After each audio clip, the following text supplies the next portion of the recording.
BBC বাংলার অধিবেশন প্রবাহতে আপনাদের স্বাগত। আজ আপনাদের সাথে লন্ডন স্টুডিও থেকে আছি মানসী বড়ুয়া। বাংলাদেশের সর্বশেষ গুরুত্বপূর্ণ আপডেট সংবাদে আপনাকে স্বাগত। শুরুতেই সংবাদ শিরোনাম, পরে বিস্তারিত। প্রথমেই জানাবো, খুলনায় শীর্ষ সন্ত্রাসী আশিকের কিশোরী বোনকে গুলি। খুলনা মহানগরী সদর থানা রূপসা বেরিবাত এলাকায় ইতি 15 নামের এক কিশোরীকে লক্ষ্য করে গুলি করেছে দুর্বৃত্তরা। আজ 7টার দিকে এই ঘটনা ঘটে। গুলিবিদ্ধ ইতি রূপসা বেরিবাত এলাকার বাসিন্দা জুলফিকরের মেয়ে। পুলিশের তালিকাভুক্ত শীর্ষ সন্ত্রাসী আশিক গুলিবিদ্ধ ইতির ভাই বলে স্থানীয় সূত্র থেকে নিশ্চিত হওয়া গেছে। জানা যায়, সন্ধ্যায় মোটরসাইকেলে করে আসা হেলমেট পরিহিত দুই যুবক ইতিকে লক্ষ্য করে গুলি করে পালিয়ে যায়। এরপর জানাবো, আওয়ামী লীগের পথে হাঁটলে বিএনপির ঠাঁই বাংলাদেশে হবে না বললেন বিএনপি নেতা হেলাল। বিএনপির কেন্দ্রীয় তথ্য বিষয়ক সম্পাদক আজিজুল হক বাড়ি হেলাল এমপি বলেছেন যে আওয়ামী লীগের দখলদারিত্ব, চাঁদাবাজি, দুর্নীতির রাজনীতি অনুসরণ করছে বিএনপি। যদি এটা অনুসরণ করতে থাকে তাহলেও বিএনপির স্থানে বাংলাদেশে হবে না। দলের নাম ব্যবহার করে কেউ কেউ দখলবাজি, চাঁদাবাজি বা অনিয়মে জড়ালে তার দায় দল নেবে না বলে জানানো হয়েছে। এদিকে বগুড়ায় জমি নিয়ে দুই গ্রুপের ব্যাপক সংঘর্ষ, নিহত এক। বগুড়ার সারিয়াকান্দিতে জমি নিয়ে বিরোধের জেরে দুই পক্ষের সংঘর্ষে লিটন সাকিদার 40 নামের একজন নিহত হয়েছে। আহত হয়েছে উভয় পক্ষের আরও 8 জন। আজ দুপুর 2টার দিকে বগুড়া শহীদ জিয়াউর রহমান মেডিকেল কলেজ হাসপাতালে চিকিৎসাধীন অবস্থায় তার মৃত্যু হয়।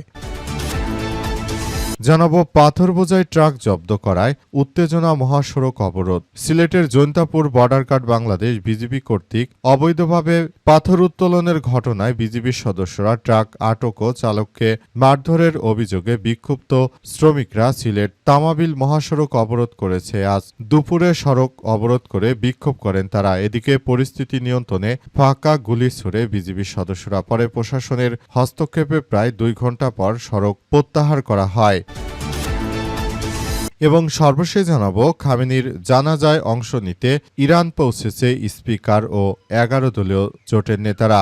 ইরানের নিহত সর্বোচ্চ নেতা আয়তুল্লাহ আলী খামেনির জানাজায় অংশ নিতে ইরানে পৌঁছেছে পার্লামেন্টের স্পিকার হাফিজউদ্দিন আহমেদ, বীর বিক্রম এবং 11 দলীয় জোটের নেতারা। আজ স্থানীয় সময় সকাল 6টায় তারা ইরানে পৌঁছান। এরপর নাসিরউদ্দিন পাটোয়ারি, এমপি হানজালা, জামাতের বেশ কয়েকজন নেতাকে খামেনির কফিনে শ্রদ্ধা জানাতে দেখা গেছে সেখানে। তবে বিএনপির স্পিকার উপস্থিত ছিলেন না। প্রিয় দর্শক, এতক্ষণ শুনছিলেন সংবাদ শিরোনাম, এবারে বিস্তারিত।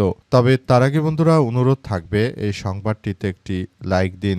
এই চ্যানেলে আপনি নতুন হয়ে থাকলে আমাদের সংবাদটি দেখতে দেখতে চ্যানেলটি সাবস্ক্রাইব করে রাখুন। কমেন্ট করে বন্ধুরা আপনার মূল্যবান মতামত জানিয়ে দিন আপনি বিশ্বের কোন দেশ থেকে বা বাংলাদেশের কোন স্থান থেকে আমাদের সংবাদটি দেখছেন এবং শুনছেন।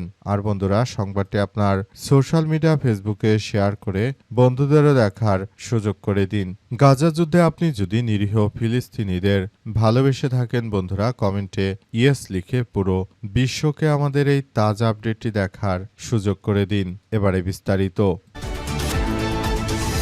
খুলনায় শীর্ষ সন্ত্রাসী আশিকের কিশোরী বোনকে গুলি। খুলনা মহানগরী সদর রূপসা বেরিবাত এলাকায় ইতি 15 নামের এক কিশোরীকে লক্ষ্য করে মুহুর্মুহুর গুলি করেছে দুর্বৃত্তরা। খুলনায় আদালতে গুলি, বিভিন্ন জায়গায় গুলির ঘটনা। বিএনপি ক্ষমতা আসার পরেই মূলত এমন কার্যক্রম চলছে।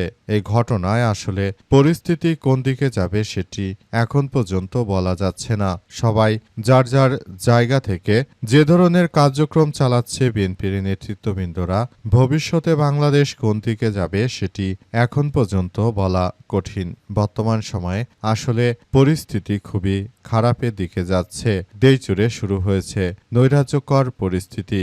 এভাবে যদি চলতে থাকে তাহলে হয়তো বাংলাদেশ আবারও অতীতে বিএনপি সরকার ক্ষমতা আসলে যেমন দুর্নীতিতে চ্যাম্পিয়ন হয়েছিল, আশা করা যায় এবারও একই পথে হাঁটছে বাংলাদেশ। একইভাবে বাংলাদেশ দুর্নীতিতে এবারও চ্যাম্পিয়ন হবে বলে এমন কথাই আসলে ধারণা করা যায়। কারণ বর্তমান সময়ে যে কার্যক্রম চলছে, অতীতেও বিএনপি সরকার ক্ষমতায় আসতে ঠিক একইভাবে সারা দেশ জুড়ে নৈরাজ্যকর পরিস্থিতির সৃষ্টি হয়েছিল। তাই বিষয়গুলো নিয়ে সবাইকে এখনই সচেতন থাকা উচিত এবং যে যতটুকু পারেন যার যার জায়গা থেকে সচেতনতা সৃষ্টি করে তারপর চলতে হবে। যদি সেটা না করা যায় তাহলে বর্তমান সময়ে যেভাবে নানাবিধ জায়গায় এই সন্ত্রাসী কার্যক্রমগুলো চলছে সেটি আসলে কোনোভাবেই মেনে নেওয়া যায় না।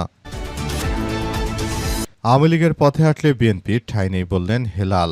বিএনপির কেন্দ্রীয় তথ্য বিষয়ক সম্পাদক আজিজুল বারী হেলাল এমপি বলেছেন যে বিএনপি যদি আওয়ামী লীগের পথে হাঁটে তাহলে আমাদের শেষ রক্ষা হবে না। দেশে হাসিনা যেভাবে হেঁটেছে এভাবে যদি আমরা হাঁটি তাহলে আর আমাদের শেষ রক্ষা হবে না। দেশের জনগণকে যদি আপনারা বোকা মনে করেন তাহলে বোকা স্বর্গে বসবাস করছেন। আপনারা দেখেছেন যে সারা দেশ জুড়ে বিএনপির নেতাকর্মীরা যে ধরনের অন্যায় অবিচার শুরু করেছে সেই অন্যায় অবিচারের শেষ করতে হবে। যদি আপনারা এভাবে মানুষের উপর অত্যাচার অবধারিতভাবে করে যান তাহলে ভবিষ্যতে আরও ভয়াবহ এক বিপর্যয়কর পরিস্থিতি আমাদের সামনে অপেক্ষা করবে। তাই আমি বলতে চাই যে এখনই সময়, এখনই আপনারা বিষয়গুলো নিয়ে খুবই গুরুত্ব সহকারে কার্যক্রম চালান এবং এখনই সময় আপনারা বিষয়গুলো দেখভাল করুন। যদি এভাবে চলতে থাকেন তাহলে বাংলাদেশ থেকে কিন্তু আওয়ামী লীগের মতো পালিয়ে যেতে হবে। তাই বুঝে শুনে কার্যক্রম চালান। যদি দলকে কন্ট্রোল করতে না পারেন তাহলে দলের নেতাদেরকে বহিষ্কারের নাটক বাদ দিয়ে বরং পুলিশের হাতে তুলে দিন। কারণ এক সন্ত্রাসীর দায় পুরো দল কোনোভাবেই নিতে পারে না বলে জানান তিনি বলেন, একক কোনো ব্যক্তির চাঁদাবাজি মাস্তানি আমরা কোনোভাবেই সহ্য করব না। যদি দলকে ভালোবাসেন তাহলে কখনো এই ধরনের কার্যক্রমের সঙ্গে যুক্ত হতে পারবেন না। দলকে ভালোবেসে কার্যক্রম চালিয়ে যান। যদি এটি করতে না পারেন তাহলে পুরোদমে ব্যর্থ হবেন।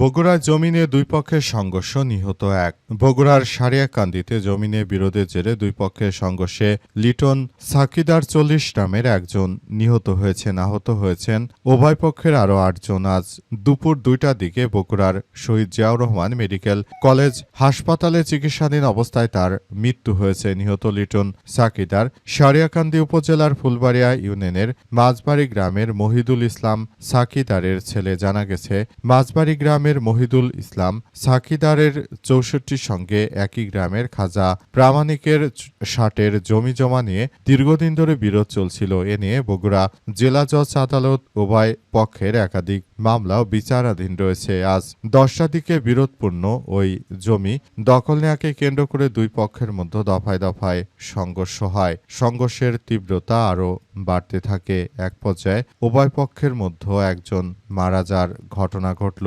এই ঘটনা ঘটার পর পরিস্থিতি এখন থমথমে অবস্থা বিরাজ করছে। তবে সর্বশেষ পর্যায়ে আসলে কি হতে চলেছে সেসব বিষয় নিয়ে এখন পর্যন্ত কেউ কিছু বলতে পারছে না। সবাই যার যার জায়গা থেকে সতর্ক অবস্থানে রয়েছে যে শেষ পর্যন্ত কি হতে চলেছে তারা সে বিষয়ে দীর্ঘভাবে পর্যবেক্ষণ চালিয়ে যাচ্ছে। শেষ পর্যন্ত আসলে কি হতে চলেছে সেটি আসলে নিয়ন্ত্রণ করার চেষ্টা চালিয়ে যা হচ্ছে। শেষ পর্যন্ত কি হতে চলেছে সে সম্পর্কে এখন পর্যন্ত কোনো তথ্য আসলে বলা যাচ্ছে না। পাথর বোঝাই ট্রাক জব্দ করায় উত্তেজনা, মহাসড়ক অবরোধ। সিলেটের জৈন্তাপুরে বর্ডার বাংলাদেশ বিজিবি কর্তৃক অবৈধভাবে পাথর উত্তোলনের ঘটনায় বিজিবির সদস্যরা পাথর বোঝাই ট্রাককে জব্দ করে। এই ঘটনায় অবৈধভাবে যারা পাথর উত্তোলন করেছে উক্ত সন্ত্রাসীরা তারা মহাসড়ক অবরোধ করে বিক্ষোভ করতে শুরু করে।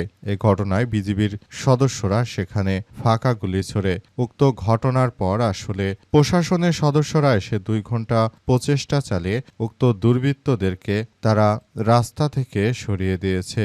এই ঘটনায় আসলে পরিস্থিতি থমথমে অবস্থা বিরাজ করছে। ওই এলাকায় কি হতে চলেছে শেষ পর্যন্ত সেটি সম্পর্কে এখন পর্যন্ত কেউ আসলে কিছু বলতে পারছে না। সবাই শুধু যার যার জায়গা থেকে পরিস্থিতিগুলো মোকাবেলার চেষ্টা চালাচ্ছে। বিজিবির সদস্যরা বলছে যে অবৈধভাবে পাথর উত্তোলন কোনোভাবেই দেয়া হবে না করতে। আর পাথর উত্তোলনের সঙ্গে বিএনপির কিছু রাগব্যওয়াল নেতাকর্মী জড়িত রয়েছে, তাই শ্রমিকরা তাদের উস্কানিতে বিজিবির সদস্যদের বিরুদ্ধে এই আন্দোলন করছে, কিন্তু তাদেরকে যথাযথভাবে জবাব দেবে বাংলাদেশের দেশপ্রেমিক বিজিবির সদস্যরা। বিজিবির একটাই কথা, সেটা হচ্ছে কোনো অবৈধভাবে পাথর উত্তোলন করা চলবে না। এজন্য বিজিবির সদস্যরা তারা পুরোদমে প্রস্তুতি গ্রহণ করেছে।